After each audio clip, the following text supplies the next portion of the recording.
तो जितनी भी रासायनिक अभिक्रियाओं को हमने समझा, इसमें से बहुत सारी रासायनिक अभिक्रियाओं को हम उनके सूत्र के रूप में लिखने के बाद भी समझ सकते हैं कि कैसे इनके जो भी अभिकारक है जिनके बीच में क्रिया होती है, इन अभिकारकों का सूत्र क्या है, कैसे उनके मध्य क्रिया होती है, और क्रिया होने के बाद नया जो बनता है पदार्थ उसे हम उत्पाद कहते हैं। तो वो नया बना पदार्थ उसका सूत्र क्या होता है, और इन सबको मिला करके इन सबको लिखने का या सरल तरीके से इन्हें प्रस्तुत करने का जो एक ढंग है वही हम रासायनिक समीकरण के रूप में पढ़ेंगे। तो रासायनिक समीकरण जो शब्द है, यह रासायनिक समीकरण शब्द की उत्पत्ति इसलिए ही हुई कि कैसे रासायनिक अभिक्रियाओं को प्रदर्शित किया जाए सूत्र के माध्यम से, और कैसे इसे सरल ढंग से हम समझें कि किन के बीच में क्रिया हो रही है और क्या बन रहा है। तो जहाँ पर भी रासायनिक अभिक्रिया हो रही है, इन सभी रासायनिक अभिक्रियाओं को एक रासायनिक समीकरण के रूप में हम व्यक्त कर सकते हैं। यह रासायनिक समीकरण बहुत सारी सूचनाएं देता है कि किनके बीच में क्रिया हुई, जिनके बीच में क्रिया हुई है उन्हें हम क्या कहते हैं, जो बना है नया उसे हम क्या कहते हैं, या इस अभिक्रिया के दौरान किन किन पदार्थों की उपस्थिति में अभिक्रिया हो रही है, इस अभिक्रिया के दौरान क्या क्या परिवर्तन हो रहा है। इन सब चीज़ों को हम एक समीकरण के माध्यम से बहुत ही सरल ढंग से प्रस्तुत कर सकते हैं, जिससे यह रासायनिक अभिक्रिया को समझना बहुत ही आसान हो जाता है। हम एक ही लाइन में पूरे बड़े से रासायनिक अभिक्रिया को लिख सकते हैं सरल ढंग से किसी भी रासायनिक समीकरण में। तो जैसा कि हमने एक क्रियाकलाप में मैग्नीशियम रिबन के जलने को समझा, तो जब कभी भी मैग्नीशियम रिबन जलता है तो वास्तव में यह वायु की उपस्थिति में जलता है। वायु यानी उसमें ऑक्सीजन होती है। तो मैग्नीशियम को हमने यहाँ पे लिखा Mg प्लस ऑक्सीजन यानी O2, तो मैग्नीशियम ऑक्साइड बना MgO। मैग्नीशियम ऑक्साइड का जो सूत्र है वह MgO होता है। तो Mg plus O2 is equal to MgO बना। तो यहाँ पर हमने देखा कि मैग्नीशियम और ऑक्सीजन आपस में क्रिया कर रहे हैं। तो मैग्नीशियम और ऑक्सीजन जो है वह अभिकारक है, और इनकी क्रिया से जो नया बना मैग्नीशियम ऑक्साइड वह उत्पाद है। उसे हम कहते हैं कि यह उत्पाद के रूप में प्राप्त हुआ है। तो यहाँ हमने देखा कि तीर का निशान बीच में लगा रहे हैं, और जिनके बीच में क्रिया हो रही है वहाँ हमने धन का चिन्ह लगाया। और हो सकता है कि किसी अभिक्रिया में दो या दो से अधिक पदार्थ बने। किसी रासायनिक अभिक्रिया में आवश्यक नहीं है कि अभिकारक एक ही होगा या उत्पाद एक ही होगा। अभिकारक भी एक से ज़्यादा हो सकते हैं और उत्पाद भी एक से ज़्यादा हो सकते हैं।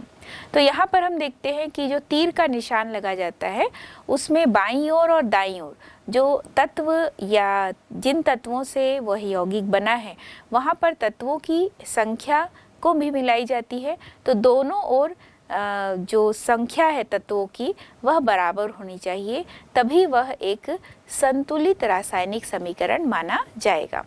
तो जब कभी भी हमने जैसे मैग्नीशियम और ऑक्सीजन की क्रिया से मैग्नीशियम ऑक्साइड बना, लेकिन हम यहाँ पर देख रहे हैं कि मैग्नीशियम एक है और ऑक्सीजन को हमने O2 के रूप में लिखा, तो ऑक्सीजन के दो परमाणु हैं। अब इनकी क्रिया से जो नया यौगिक बना जिसे हम मैग्नीशियम ऑक्साइड यानी कि MgO के रूप में लिख रहे हैं, तो यहाँ पर एक ही ऑक्सीजन प्रयोग में लाया जा रहा है और इस तरफ ऑक्सीजन की संख्या 2 है। तो इसलिए इस समीकरण को संतुलित करेंगे और मैग्नीशियम के सामने हम 2 से गुणा करते हैं और मैग्नीशियम ऑक्साइड के सामने भी हम 2 से गुणा करते हैं। तो ऐसी स्थिति में मैग्नीशियम के 2 परमाणु, ऑक्सीजन के 2 परमाणु और इनसे 2 अणु जो है मैग्नीशियम ऑक्साइड के बनते हैं। तो ऐसी स्थिति में यह एक संतुलित रासायनिक समीकरण होगा, क्योंकि यहाँ मैग्नीशियम के परमाणु की संख्या और मैग्नीशियम ऑक्साइड में मैग्नीशियम के परमाणुओं की संख्या दोनों ही बराबर है। इसी तरह से अभिकारक की तरफ जो ऑक्सीजन लिखा हुआ है, ऑक्सीजन के परमाणु की संख्या 2 है और मैग्नीशियम ऑक्साइड में भी जो ऑक्सीजन की संख्या है वह 2 है। तो पदार्थ की जो अविनाशिता का नियम है उसके अनुसार भी ये माना जाता है कि किसी भी रासायनिक अभिक्रिया में पदार्थ को न तो उत्पन्न किया जा सकता है और ना ही नष्ट किया जा सकता है। अर्थात पूरे अभिक्रिया के दौरान जो परमाणु हैं वे न तो बनते हैं और न ही नष्ट होते हैं। तो किसी भी रासायनिक अभिक्रिया में जो अभिकारकों का कुल द्रव्यमान है उत्पादों के कुल द्रव्यमान के बराबर होता है, या हम कह सकते हैं कि अभिक्रिया के पहले यानी रासायनिक अभिक्रिया के पहले और बाद में जो प्रत्येक तत्व के परमाणुओं की संख्या है वह समान होती है, और इसीलिए हम और यदि समान नहीं होती है तो इसलिए हमें उसे संतुलित करना आवश्यक होता है। यदि कभी ऐसे अभिक्रिया हम देखते हैं जहाँ पर अभिकारकों में उपस्थित जो भी यौगिक है उनके तत्वों के परमाणुओं की संख्या और उत्पाद बनने के बाद जो यौगिक है उसमें उन तत्वों के परमाणुओं की संख्या में यदि अंतर दिखाई देता है तो ऐसे रासायनिक जो समीकरण हैं उन्हें हमें संतुलित करना बहुत ही आवश्यक होता है। तो रासायनिक समीकरण को संतुलित कैसे किया जाता है, कुछ सरल उदाहरण के माध्यम से हम यहाँ पे समझेंगे। सबसे पहले हम देखते हैं कि हाइड्रोजन और ऑक्सीजन की क्रिया से क्या बनता है। हम सभी जानते हैं कि हाइड्रोजन का 2 भाग और ऑक्सीजन का 1 भाग मिलकर जल का एक अणु बनता है। तो H2 + O2 = H2O। तो H2 और O2 अभिकारक है, इनकी क्रिया से जल बना, H2O बना, तीर के निशान के बाद हमने लिखा H2O। तो H2O यहाँ पर उत्पाद है और H2O2 जो है वो अभिकारक है। तो इसे जब हम समीकरण को संतुलित करते हैं तो हाइड्रोजन के 2 परमाणु हैं, ऑक्सीजन के 2 परमाणु हैं, और बनने के बाद जल जो है उसमें हाइड्रोजन के 2 परमाणु और ऑक्सीजन का 1 परमाणु है। तो ऐसी स्थिति में इसे कैसे संतुलित किया जाए, तो सबसे पहले हम बाईं ओर उपस्थित अभिकारकों के परमाणुओं की संख्या लिखेंगे और एक कॉलम हम बनाएंगे जहाँ पे हम उत्पाद के परमाणुओं की संख्या को, जो कि दाईं ओर है, वो लिखेंगे। फिर उसके बाद हम ये चेक करेंगे कि वास्तव में अभिकारकों में कौन कौन से तत्व हैं और उसमें परमाणुओं की संख्या कितनी है। दूसरी ओर भी हम यही चेक करेंगे कि उत्पाद बनने के बाद उस यौगिक में कौन कौन से तत्व हैं और उनमें परमाणुओं की संख्या कितनी है। तो यहाँ पर हम देख रहे हैं कि हाइड्रोजन है और ऑक्सीजन है, और अभिकारक की ओर हाइड्रोजन भी 2 है, ऑक्सीजन भी 2 है, जबकि उत्पाद की तरफ हम देख रहे हैं कि हाइड्रोजन की संख्या 2 है और ऑक्सीजन की संख्या 1 है। तो अब चूंकि यहाँ पर दोनों ओर हम देख रहे हैं कि अलग अलग संख्या दिखाई दे रही है, तो इस तरफ जो ऑक्सीजन परमाणु की तरफ हम देख रहे हैं कि ऑक्सीजन परमाणु जो है वो 1 है, तो वहाँ पर हम 2 से गुणा कर देते हैं। तो जब ऑक्सीजन की तरफ हम जब उत्पाद में ऑक्सीजन में हम 2 से गुणा करते हैं तो ऑक्सीजन के परमाणुओं की संख्या यहाँ पर हो गई 2, H2O बना, और वहाँ पर हमने 2 से गुणा कर दिया। तो जब H2O का एक अणु है और उसमें सामने हम 2 से गुणा कर देते हैं तो ऐसी स्थिति में जो हाइड्रोजन है उसकी संख्या भी हो गई 4 और जो ऑक्सीजन है उसकी संख्या हो गई 2। तो ऐसी स्थिति में जल में हाइड्रोजन की संख्या हो गई संतुलित करने के बाद, यानी 2 से गुणा करने के बाद उत्पाद की तरफ हाइड्रोजन की संख्या हो गई 4 और ऑक्सीजन की संख्या हो गई 2। अब समस्या ये आ गई कि अभिकारकों की तरफ अभी भी ऑक्सीजन 2 है और हाइड्रोजन 2 है। तो अब हम क्या करेंगे, जो हाइड्रोजन है वहाँ पर हम देखेंगे 2 से गुणा करके, तो 2 पहले से है और 2 से गुणा करते हैं तो हाइड्रोजन की संख्या हो गई 4। तो ऐसी स्थिति में हाइड्रोजन अभिकारक की तरफ भी 4 और उत्पाद की तरफ भी 4, और ऑक्सीजन अभिकारक की तरफ 2 है और उत्पाद की तरफ भी 2 है। तो इस तरह से संतुलित करने के बाद जो समीकरण हमें प्राप्त हुआ वह समीकरण इस तरह से दिखाई देता है। यहाँ पर हम देख रहे हैं कि हाइड्रोजन और ऑक्सीजन जब आपस में क्रिया करते हैं तो H2 + O2 = H2O हमने सबसे पहले लिखा था, जिसमें असंतुलित समीकरण देखने को मिला। संतुलित करने के बाद यह समीकरण परिवर्तित हुआ 2H2 + O2 = 2H2O।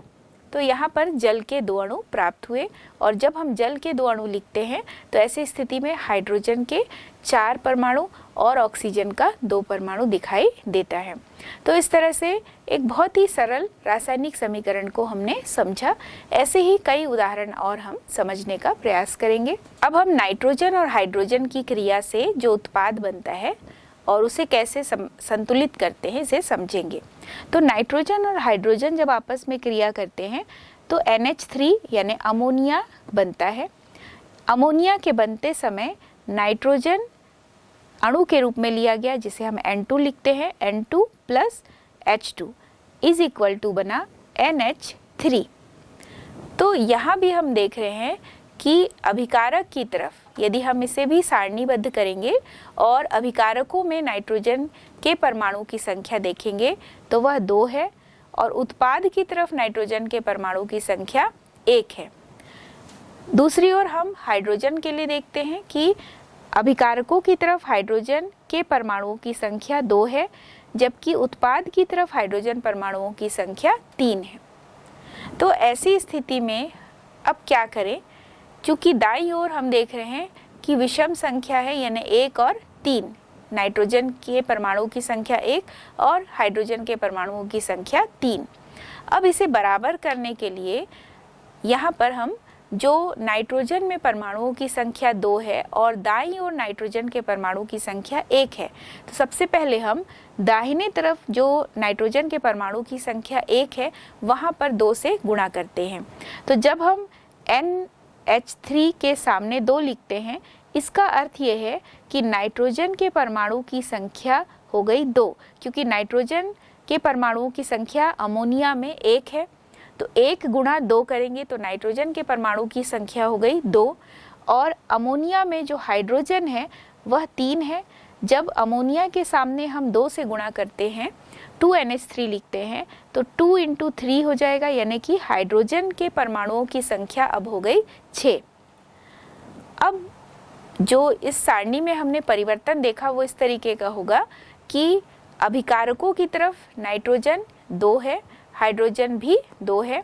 उत्पाद की तरफ जो अमोनिया बना है उसमें जब हम 2 से गुणा करते हैं तो नाइट्रोजन की संख्या तो 2 हो गई, हाइड्रोजन की संख्या जो है वो हो गई 6। अब इसे कैसे बैलेंस करेंगे? तो अब हम बाईं ओर आते हैं, यानी अभिकारक की तरफ आते हैं, क्योंकि उत्पाद की तरफ अब हाइड्रोजन की संख्या हो गई है 6। तो अब हम क्या करते हैं कि इधर हाइड्रोजन की तरफ 6 करने के लिए हम हाइड्रोजन के सामने 3 लिखते हैं। तो इस तरह से 3 × 2 यानी हाइड्रोजन के परमाणुओं की संख्या भी अब हो गई 6। नाइट्रोजन के परमाणुओं की संख्या अभिकारक में 2 है और उत्पाद की तरफ भी 2 है, तो इसमें कोई और परिवर्तन नहीं करेंगे। चूंकि उत्पाद की तरफ हाइड्रोजन के परमाणुओं की संख्या 6 हो गई थी, तो अभिकारक की तरफ भी हमने हाइड्रोजन के परमाणुओं के संख्या को बराबर करने के लिए H2 के सामने 3 लिखा। तो इस तरह से 3 × 2 यानी कि 6 परमाणु इधर किसके दिखाई दे रहे हैं? 6 परमाणु यहाँ पर हाइड्रोजन के हो गए अभिकारक की तरफ, और उत्पाद की तरफ भी 6 परमाणु अमोनिया में हमें हाइड्रोजन के दिखाई दे रहे हैं।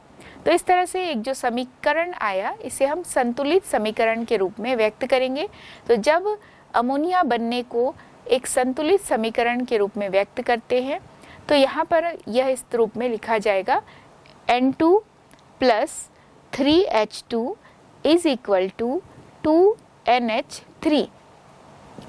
तो यहाँ पर हम देख रहे हैं कि नाइट्रोजन का 1 अणु, हाइड्रोजन के 3 अणु आपस में क्रिया करते हैं तो अमोनिया का 2 अणु बनता है। तो यहाँ पर हमने देखा कि रासायनिक समीकरण को जब हम इस तरीके से आंशिक रूप से संतुलित करते हुए पूर्ण रूप से संतुलित करने का प्रयास करते हैं तो दोनों ही तरफ जो भी यौगिक प्रयोग में लाए जा रहे हैं, जो भी अणु होते हैं, उनके परमाणुओं की संख्या को पहले बराबर करना होता है।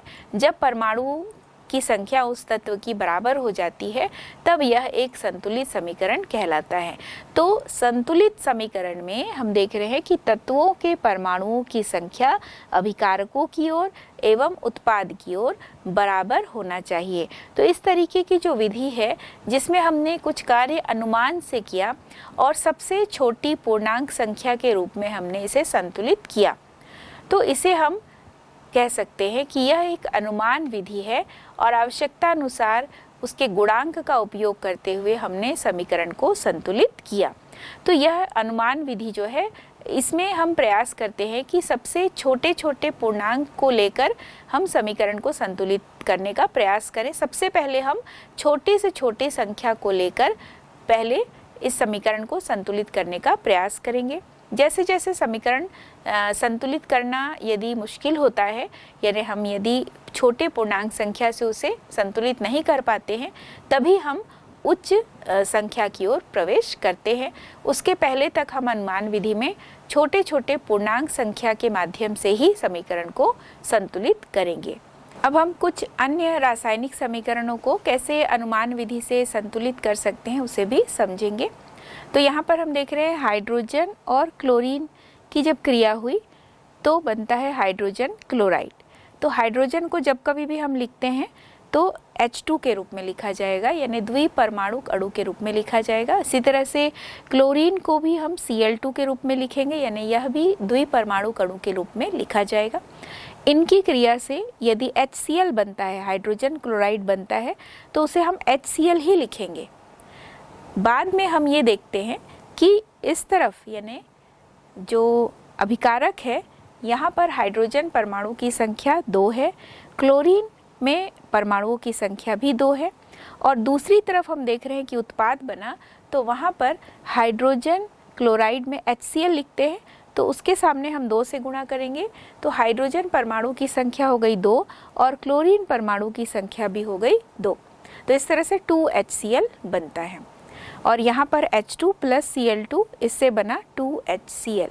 तो हाइड्रोजन और क्लोरीन आपस में क्रिया करके 2HCl यानी हाइड्रोजन क्लोराइड के 2 अणु का निर्माण करते हैं। तो ये तो बहुत ही सरल एक रासायनिक समीकरण है जिसे हमने संतुलित किया।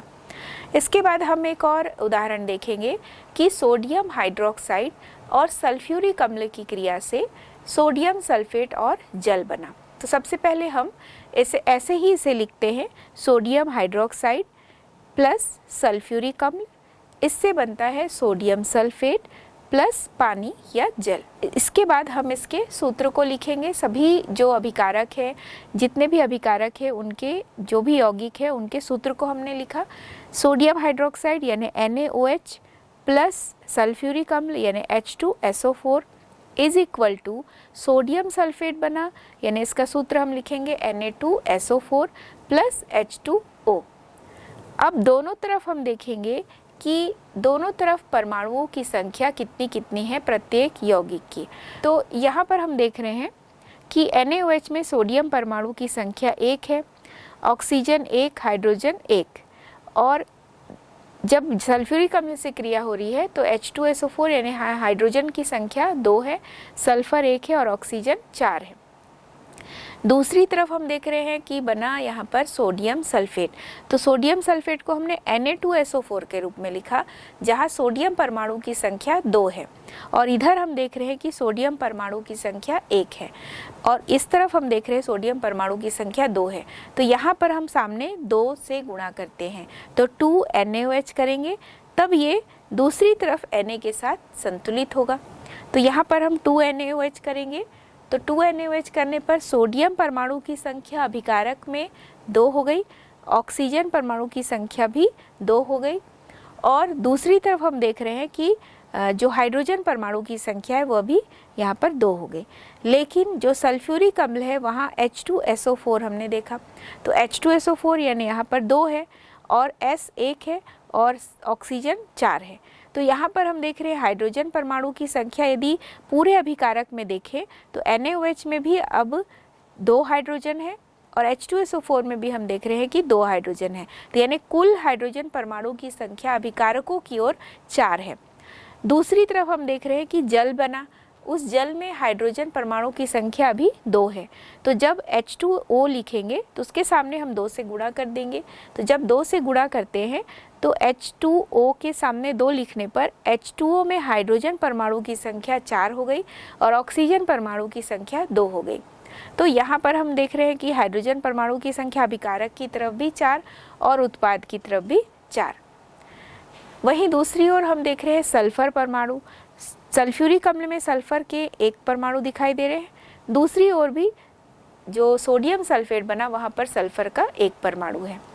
यहाँ Na2SO4 है, तो Na2SO4 में ऑक्सीजन के 4 परमाणु हैं। और यहाँ इस तरफ भी हम देख रहे हैं जो यहाँ पर सोडियम हाइड्रोक्साइड है उसमें ऑक्सीजन परमाणु की संख्या जो है वो 2 हो गई संतुलित करने के बाद, 2 से गुणा करने के बाद। और H2SO4 में हम देख रहे हैं ऑक्सीजन के 4 परमाणु हैं। तो पूरे अभिकारक में अगर ऑक्सीजन परमाणु को गिना जाए तो NaOH में 2 ऑक्सीजन और H2SO4 में 4 ऑक्सीजन। तो इस तरह से टोटल ऑक्सीजन की संख्या 6 हो गई। दूसरी तरफ हम देख रहे हैं कि जो Na2SO4 बना उसमें ऑक्सीजन के 4 परमाणु और हमने जल के अणु के सामने 2 से गुणा किया तो वहाँ पर जो ऑक्सीजन है वह भी 2 हो गया। तो इसमें से 4 यानी Na2SO4 के 4 ऑक्सीजन और जल के 2 ऑक्सीजन। तो यहाँ दोनों को जब हम जोड़ते हैं तो कुल ऑक्सीजन परमाणु जो है वो यहाँ पर 6 हो गया उत्पाद की तरफ। तो अब जब इसका बैलेंस यानी संतुलित समीकरण लिखेंगे, सोडियम हाइड्रोक्साइड प्लस सल्फ्यूरिक अम्ल से बनता है सोडियम सल्फेट और जल। तो इसके रासायनिक समीकरण को जब हम लिखते हैं तो सोडियम हाइड्रोक्साइड यानी NaOH के सामने हम 2 लिखेंगे यानी 2NaOH plus H2SO4 is equal to Na2SO4 plus 2H2O। तो दोनों तरफ संतुलित करने के बाद हम देखते हैं कि सोडियम, ऑक्सीजन, हाइड्रोजन, सल्फर इसके परमाणुओं की संख्या अभिकारक की तरफ और सोडियम, हाइड्रोजन, सल्फर और ऑक्सीजन परमाणुओं की संख्या उत्पाद की तरफ, दोनों ही संख्या जो है वो संतुलित दिखाई देती है। तो इस तरह से इस रासायनिक समीकरण को हमने समझा।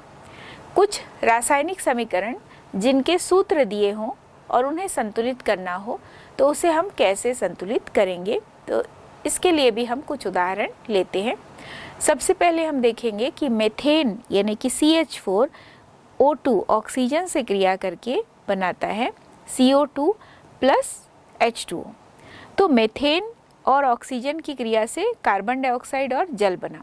अभिकारक की तरफ कार्बन परमाणु की संख्या 1, हाइड्रोजन परमाणु की संख्या 4 और ऑक्सीजन परमाणु की संख्या 2 है। दूसरी तरफ हम देख रहे हैं कि कार्बन परमाणु की संख्या 1, ऑक्सीजन की संख्या 2 है। और अगर जल के लिए भी लेंगे तो जल के ऑक्सीजन की संख्या यहाँ पर 3, जल के साथ यदि लेंगे तो कुल ऑक्सीजन परमाणु उत्पाद की तरफ 3 हो गई और हाइड्रोजन परमाणु की संख्या 2 है।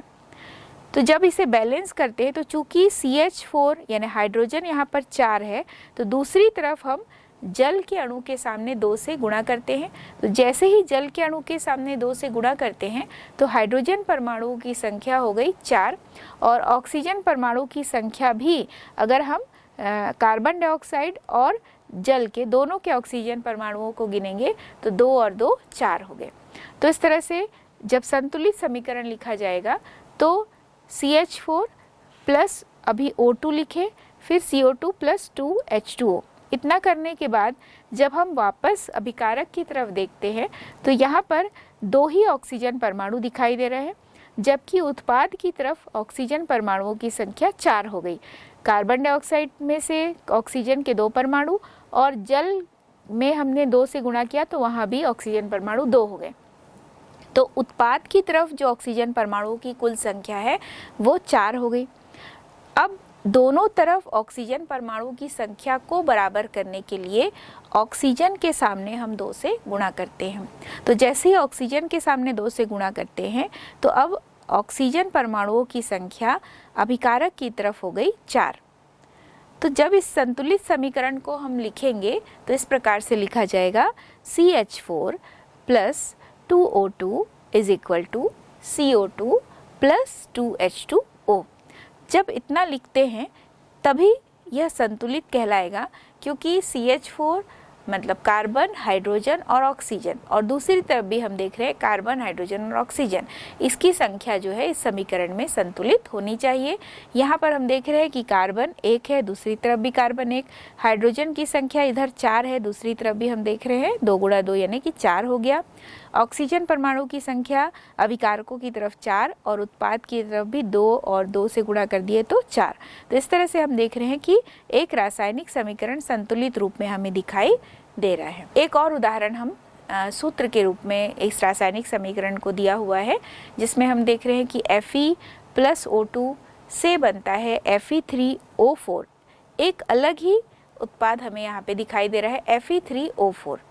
तो जब कभी भी हम Fe अभिकारक की तरफ लिखा हुआ है और उत्पाद की तरफ Fe के परमाणुओं की संख्या 3 दिखाई दे रही है, तो हम सामने लिख देंगे, Fe के सामने लिखेंगे 3, तो 3Fe प्लस ऑक्सीजन को तो O2 के रूप में ही लिखा हुआ है। चूँकि इधर हम देख रहे हैं उत्पाद की तरफ जो यौगिक बना है, आयरन का ऑक्साइड बना है, वह Fe3O4 के रूप में है। तो इधर ऑक्सीजन परमाणु की संख्या चूँकि 4 है, तो हम उत्पाद की तरफ ऑक्सीजन परमाणुओं की संख्या को 4 करने के लिए इस ऑक्सीजन अणु के सामने हम 2 लगा देते हैं, तो 2 गुणा 2 यानी कि 4। तो आयरन के सामने हमने 3 लिखा और ऑक्सीजन O2 के सामने हमने 2 लिखा। तो अभिकारक की तरफ जो आयरन है, Fe है, उसके परमाणुओं की संख्या हो गई 3 और अभिकारक की तरफ ऑक्सीजन परमाणुओं की कुल संख्या हो गई 4। अब ये दोनों जब आपस में क्रिया करते हैं तो निश्चित रूप से उत्पाद की तरफ जो आयरन ऑक्साइड बना है Fe3O4, यह संतुलित हो गया, क्योंकि उधर हम देख रहे हैं कि आयरन यानी Fe के परमाणुओं की संख्या 3 है और ऑक्सीजन के परमाणुओं की संख्या 4 है। तो इस तरह से यह एक संतुलित समीकरण हो गया। एक अन्य रासायनिक समीकरण को भी हम संतुलित करेंगे, जिसे सूत्र के रूप में लिखा गया है KClO3 से बनता है KCl प्लस O2। तो यहाँ भी हम देख रहे हैं कि अभिकारक की तरफ पोटेशियम 1 है, क्लोरीन 1 है, लेकिन ऑक्सीजन 3 है। दूसरी तरफ हम देख रहे हैं कि उत्पाद में भी पोटेशियम 1, क्लोरीन 1 और ऑक्सीजन जो है वो 2 है। चूँकि अभिकारक की तरफ ऑक्सीजन के परमाणुओं की संख्या 3 है और उत्पाद की तरफ ऑक्सीजन परमाणुओं की संख्या 2 है, तो 2 और 3 को बराबर करने के लिए 3 वाली साइड में हम 2 से गुणा करेंगे और 2 वाली तरफ हम 3 से गुणा कर देंगे। तो ऐसे में सबसे पहले ऑक्सीजन संतुलित हो जाएगा, क्योंकि जब हम उत्पाद की तरफ KClO3 के सामने 2 लिख देंगे तो ऑक्सीजन के परमाणुओं की संख्या अब हो गई 3 गुणा 2 6। दूसरी तरफ जब हम ऑक्सीजन को संतुलित करने के लिए उत्पाद की तरफ हम 3 से गुणा कर देंगे, यानी O2 में 3 से गुणा कर देंगे, तो 3 गुणा 2 बराबर हो गया 6। तो अब जब ऑक्सीजन अभिकारक की तरफ और ऑक्सीजन उत्पाद की तरफ ये दोनों संतुलित हो गए, तो अब हम देख रहे हैं कि पोटेशियम और क्लोरीन की मात्रा में भी कैसे परिवर्तन आया। तो जब 2 से गुणा इधर किए KClO3 में, तो पोटेशियम की संख्या पहले 1 थी, अब 2 गुणा करने के बाद 2 हो गई। क्लोरीन में भी पहले परमाणुओं की संख्या 1 थी, 2 से गुणा करने पर यह भी 2 हो गया। दूसरी तरफ हम देख रहे हैं कि KCl में 1 ही है, तो KCl के सामने 2 से गुणा कर देंगे, तो अब दूसरी तरफ यानी उत्पाद की तरफ पोटेशियम की संख्या यानी पोटेशियम परमाणु की संख्या 2 हो गई और क्लोरीन के परमाणुओं की संख्या भी 2 हो गई। तो जब इस समीकरण को संतुलित रूप में लिखा जाएगा तो ये पूरे रासायनिक समीकरण को इस तरीके से लिखेंगे संतुलित रूप में, 2KClO3 is equal to 2KCl plus 3O2। तो इस तरह से यह पूरा समीकरण संतुलित होता है, जिसमें पोटेशियम, क्लोरीन और ऑक्सीजन की परमाणुओं की संख्या अभिकारकों की तरफ और पोटेशियम, क्लोरीन और ऑक्सीजन के परमाणुओं की संख्या उत्पाद की तरफ दोनों ही बराबर रूप में दिखाई दे रहे हैं। रासायनिक समीकरण के संतुलन के बाद अब हम रासायनिक अभिक्रियाओं के प्रकार की ओर चलेंगे कि वास्तव में जो रासायनिक अभिक्रियाएं होती हैं उन्हें हम कितने प्रकारों में बांट सकते हैं। रासायनिक अभिक्रियाओं में नया परिवर्तन देखने को मिलता है, अभिकारक आपस में क्रिया करके उत्पाद बनाते हैं। तो इस दौरान क्या क्या परिवर्तन होता है और किस तरीके से परिवर्तन होता है, प्रत्येक रासायनिक अभिक्रिया को अलग अलग प्रकारों में बांटा गया है। पूरे रासायनिक अभिक्रिया में हम ये देखते हैं कि परमाणु ना तो बनता है और ना ही नष्ट होता है। तो रासायनिक अभिक्रियाओं में परिवर्तन तो होता है, जिसमें हम देख रहे हैं कि जो क्रियाकारक है या जो अभिकारक है वो आपस में क्रिया करके नया पदार्थ यानी कि उत्पाद बनाता है। इस दौरान हम देख रहे हैं कि इसके जो गुण हैं वो अभिकारक से बिल्कुल अलग हो जाते हैं। तो वास्तव में क्या होता है रासायनिक अभिक्रिया में, तो यहाँ पर हम देख रहे हैं कि जितनी भी रासायनिक अभिक्रियाएं होती हैं तो अभिकारकों के जितने भी परमाणु हैं उनके आपसी जो भी बंध है वो टूटते हैं और जुड़ते हैं। तो टूटने और जुड़ने के क्रम में ही नए पदार्थों का निर्माण होता है। यानी अभिकारकों के जितने भी परमाणु है वहाँ पर जो भी बंध है उनके मध्य उन बंधों का टूटना और इनके टूटने की वजह से ही दूसरी ओर हम देख रहे हैं उत्पाद के नए अणु का बनना। तो उस नए अणु के बनते समय कुछ नए प्रकार के बंध का निर्माण होता है। तो निश्चित रूप से इस पूरे रासायनिक अभिक्रिया के दौरान नए बंध बनते हैं और पुराने बंध जो है वो टूटते हैं। यानी अभिकारकों के बंध जो है वो टूटेंगे और उत्पाद बनते समय बंध का निर्माण होता है। इन रासायनिक अभिक्रियाओं को अलग अलग प्रकारों में बांटा गया है। इसी प्रकार में सबसे पहला जो प्रकार हम पढ़ेंगे संयोजन अभिक्रिया, जिसे हम कॉम्बिनेशन रिएक्शन भी कहते हैं। संयोजन अभिक्रिया को समझने के लिए भी हम एक छोटा सा क्रियाकलाप करके देखेंगे। इस क्रियाकलाप में हम सबसे पहले ये देखते हैं कि कौन कौन से पदार्थों को लिया गया है। जैसे बिना बुझा हुआ चूना यानी जिसे कैल्शियम ऑक्साइड भी कहते हैं, इसके छोटे छोटे टुकड़े ले लिए गए और इसमें जल मिलाते हैं और जल मिलाने के बाद हम देखते हैं कि क्या इसमें कैल्शियम ऑक्साइड और जल लिया गया तो क्या परिवर्तन देखने को मिलता है। तो यहाँ पर हम देख रहे हैं कि जैसे ही कैल्शियम ऑक्साइड में जल डाला गया तो कुछ न कुछ ऊष्मा परिवर्तन हो रहा है और बाहर से जब हम इसको पकड़ते हैं तो यहाँ कुछ गर्म हमें महसूस होता है। तो यहाँ कुछ न कुछ ऊष्मा जरूर उत्पन्न होती है। इस अभिक्रिया के दौरान जो ताप में परिवर्तन है वो हमें दिखाई देता है।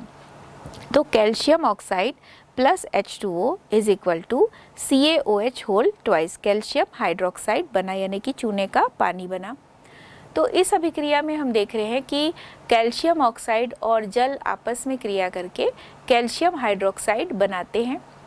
तो नया कुछ बना यानी कि CaO प्लस H2O के संयोजन से, इनके जुड़ने से CaOH होल ट्वाइस यानी कि कैल्शियम हाइड्रोक्साइड बना।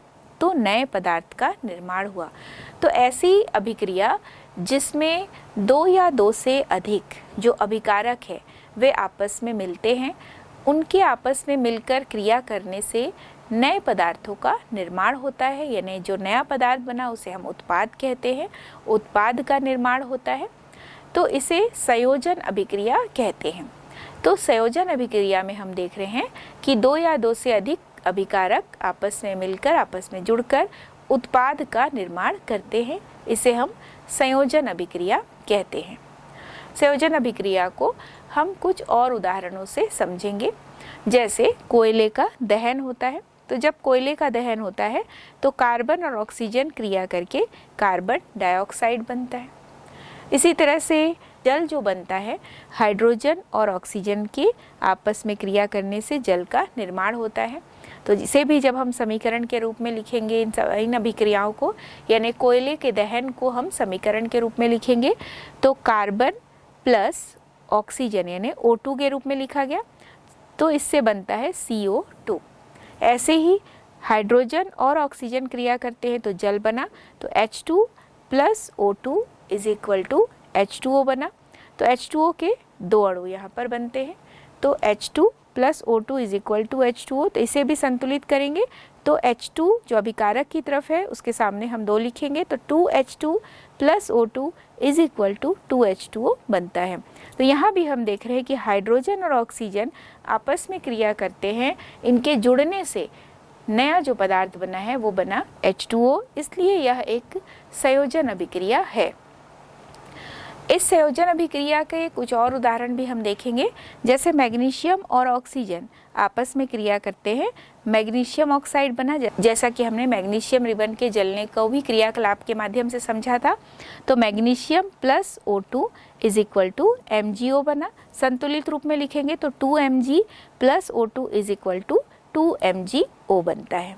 तो इस तरह से जो रासायनिक समीकरण हमने देखा, इसको देखते ही बिल्कुल स्पष्ट हो जा रहा है कि दो या दो से अधिक पदार्थ आपस में संयोजन करते हैं और नए पदार्थ का निर्माण करते हैं। इस अभिक्रिया को हम संयोजन अभिक्रिया या कॉम्बिनेशन रिएक्शन के वर्ग में रखते हैं। इसके बाद हम वियोजन अभिक्रिया, जिसे हम डिसोसिएशन रिएक्शन भी कहते हैं, इस में हम देखते हैं कि एक अभिकारक जो है वो बड़ा अभिकारक जो है या अभिकारक का एक बड़ा अणु जो है वो छोटे छोटे अन्य यौगिकों में विभक्त होता है, यानी टूटता है। तो इसका एक उदाहरण हम लेंगे, क्रियाकलाप के माध्यम से इसे समझेंगे कि कैसे सोडियम हाइड्रोजन कार्बोनेट को क्वथन नली में लेकर जब गर्म किया जाता है, और या इसे हम खाने का सोडा भी कहते हैं, सोडियम हाइड्रोजन कार्बोनेट को। इसे जब हम क्वथन नली में लेते हैं और इसे गर्म करते हैं तो गर्म करने पर कौन सी गैस निकलती है, और इस गैस के निकलने से जलती हुई माचिस की तीली को जब इस क्वथन नली के सामने ले जाया जाता है तो वह तीली बुझती क्यों है। तो इसका कारण भी हम समझेंगे कि कैसे यह बुझती है, और इसे हम एक समीकरण के रूप में लिखेंगे। तो जब कभी भी सोडियम हाइड्रोजन कार्बोनेट यानी कि NaHCO3 जब टूटता है तो यहाँ पर बनेगा सबसे पहले Na2CO3 plus CO2 plus H2O। तो इसके बनने में हम देख रहे हैं कि सोडियम हाइड्रोजन कार्बोनेट टूटता है और सोडियम कार्बोनेट बनता है, साथ ही जल बना और कार्बन डाइऑक्साइड बना। तो चूंकि कार्बन डाइऑक्साइड यहाँ पर गैस के रूप में निकलता है, तो जो जलती हुई माचिस की तीली है वह बुझ जाती है। तो कार्बन डाइऑक्साइड की वजह से ऐसा हुआ। तो हमने देखा कि सोडियम हाइड्रोजन कार्बोनेट का जो एक बड़ा अणु है वह टूटकर अन्य कई अणु बना रहा है, जैसे सोडियम कार्बोनेट, कार्बन डाइऑक्साइड और जल, यानी 3 अलग अलग प्रकार के अणु का निर्माण हुआ। और जब हम इसकी संतुलित समीकरण को लिखेंगे तो यह इस तरह से लिखा जाएगा, 2NaHCO3 is equal to Na2CO3 plus CO2 plus H2O।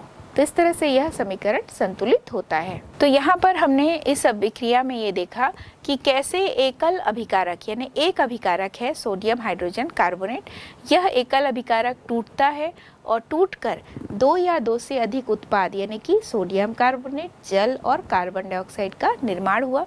तो दो या दो से अधिक उत्पादों में ये बदल जाता है। तो यह एक वियोजन अभिक्रिया का उदाहरण है। इस वियोजन अभिक्रिया में हम देख रहे हैं कि वियोजन अभिक्रिया जो है यह ऊष्मा के माध्यम से संपन्न हुई, यानी यहाँ पर जो अपघटन हुआ सोडियम हाइड्रोजन कार्बोनेट का, ये ऊष्मा की उपस्थिति में अपघटित हुआ। तो ऊष्मीय वियोजन कहा जाएगा, इसे थर्मल डिसोसिएशन कहा जाएगा। तो थर्मल डिसोसिएशन में हम देख रहे हैं कि ऊष्मा की उपस्थिति में सोडियम हाइड्रोजन कार्बोनेट जो है वह सोडियम कार्बोनेट, जल और कार्बन डाइऑक्साइड में परिवर्तित होता है। अब हम वियोजन अभिक्रिया के कुछ और उदाहरण को भी समझेंगे, जैसे जल का विघटन होता है। विद्युत धारा प्रवाहित करने पर जल का जो अणु है वह विघटित होता है और जल बनाने वाले जो दो हाइड्रोजन और ऑक्सीजन अणु हैं उसमें यह परिवर्तित होता है। तो जब हम जल के अणु को देखते हैं तो 2H2O इज इक्वल टू, जब विद्युत धारा प्रवाहित की जाती है तो जल का अणु जो है वो विघटित होकर हाइड्रोजन और ऑक्सीजन में परिवर्तित होता है। इसे समीकरण के रूप में जब व्यक्त किया जाता है तो 2H2O is equal to 2H2 plus O2। तो यहाँ भी हम देख रहे हैं कि जल के दो अणु के विघटित होने से हाइड्रोजन का दो अणु बना यानी छोटा अणु बना और ऑक्सीजन का एक अणु बनता है। तो इस तरह से यह एक वियोजन अभिक्रिया है, लेकिन इसे हम वियोजन विद्युत अपघटन भी कहेंगे, क्योंकि यहाँ पर हम देख रहे हैं कि जो वियोजन है वो वास्तव में विद्युत धारा प्रवाहित करने पर ही हुआ, यानी जल के अणु का विघटन विद्युत धारा प्रवाहित करने पर ही संपन्न हुआ। जल के अणु के विघटन से हाइड्रोजन और ऑक्सीजन गैस बनी, तो इस अभिक्रिया को कहते हैं वियोजन विद्युत अपघटन अभिक्रिया। मतलब वियोजन जो है वो विद्युत धारा प्रवाहित करने पर ही हुआ, इसलिए वियोजन विद्युत अपघटन अभिक्रिया कहलाती है ये। इसके बाद हम देखेंगे कि कैसे चूने का पत्थर है वह 1000 डिग्री सेंटीग्रेड पर गर्म करने पर किन पदार्थों में परिवर्तित होता है। तो यह भी एक वियोजन अभिक्रिया का उदाहरण है। Calcium carbonate CaCO3 is equal to CaO plus CO2। तो 1000 डिग्री सेंटीग्रेड पर यह अपघटित हो रहा है। तो पहले अपघटित होकर बना calcium oxide plus carbon dioxide. तो कैल्शियम ऑक्साइड और कार्बन डाइऑक्साइड जो बना, यहाँ पर हम देख रहे हैं कि कैल्शियम कार्बोनेट का एक अणु है जो विघटित हुआ और कैल्शियम ऑक्साइड बना और कार्बन डाइऑक्साइड, यानी कि यहाँ पर हम देख रहे हैं कि एक बड़ा अणु जो है वह अपघटित हो रहा है और कैल्शियम ऑक्साइड और कार्बन डाइऑक्साइड के दो छोटे अणुओं में यह परिवर्तित हो रहा है।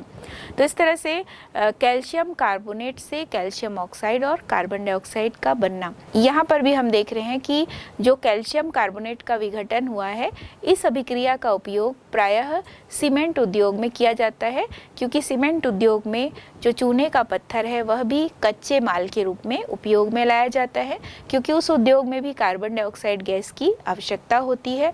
और यहाँ पर भी हम देख रहे हैं कि जैसे ही कैल्शियम कार्बोनेट को बहुत अधिक तापमान पर गर्म किया जाता है तो कार्बन डाइऑक्साइड गैस निकलती है और साथ ही कैल्शियम ऑक्साइड भी बनता है। तो एक बड़ा अणु छोटे छोटे दो अणुओं में परिवर्तित होता है, इसे हम वियोजन अभिक्रिया कहते हैं। यहाँ भी हम देखते हैं कि चूंकि यह अभिक्रिया ऊष्मा की उपस्थिति में होती है तो इसे भी हम ऊष्मीय वियोजन कहेंगे या थर्मल डिसोसिएशन कहेंगे।